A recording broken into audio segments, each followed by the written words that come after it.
Shorthand higher dictation, 120 words per minute, 7 minutes, AP, June 1996, 10 seconds.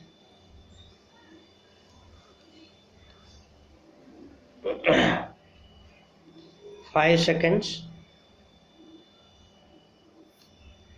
Now write down. Mr. President, I would like to thank you wholeheartedly for hosting this historic conference aimed at protecting our environment so as to preserve our planet for the future generations to come.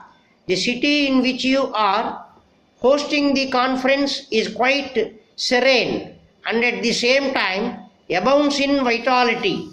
In other words, it reflects the benediction of nature on the one hand and the human urge to enhance its splendor on the other. We cherish the warmth of the welcome that we have received from the government and the people of this great country. Though we belong to different countries, I would like you to remember the fundamental fact that we inhabit a single planet.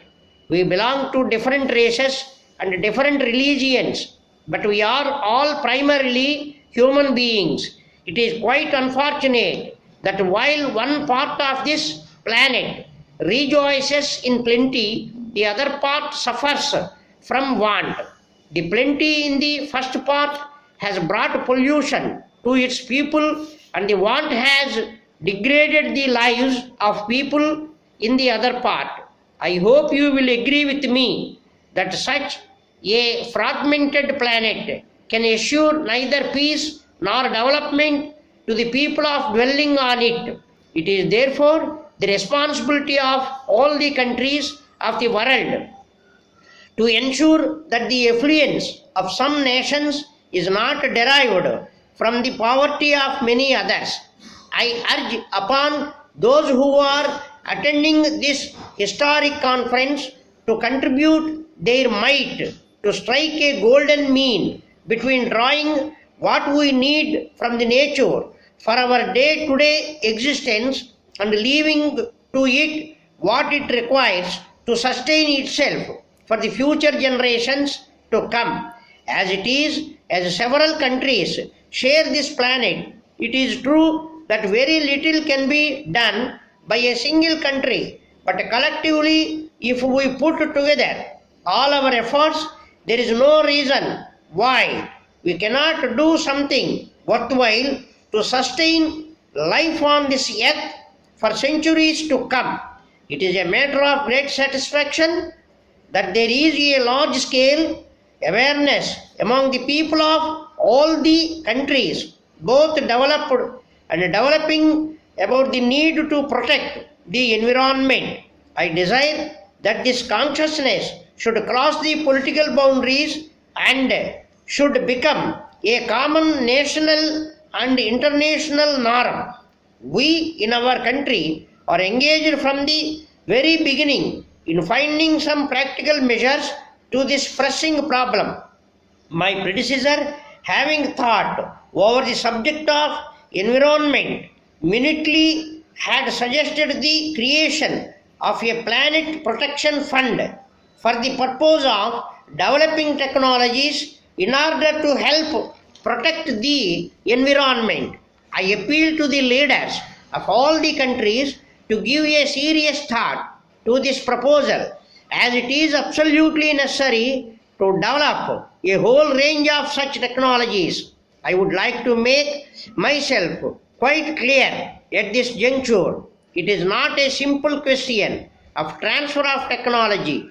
In fact, we have to make a beginning by stopping the transfer of such technologies which are intended for the destruction of the environment.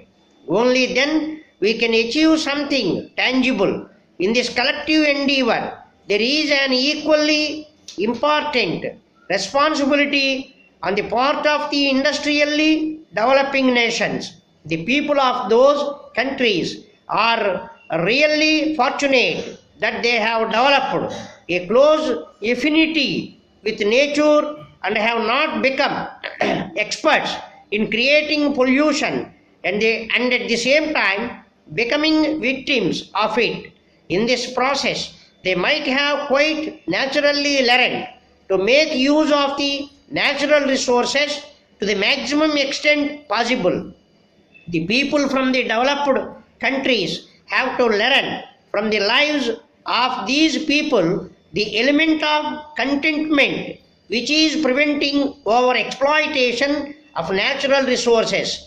Dear sir, I am in receipt of your letter of 2nd February inviting me to address the industrial labor on the subject of prohibition during the next month. I must really congratulate you for having got such an excellent idea of educating them about this very important social evil. Alcohol is harmful to humanity in many ways. It ruins one physically, morally, intellectually, and economically. It is the primary cause of poverty, doing untold damage to the people, more especially the uneducated labor force.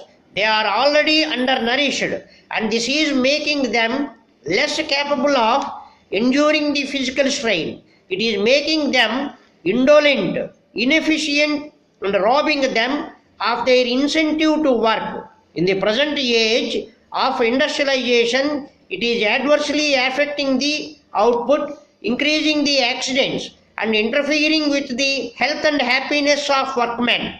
The workers who fell prey to this evil are prone to more sickness and diseases. Their average output is far less and they are exposed to the risk of accident much more than the others.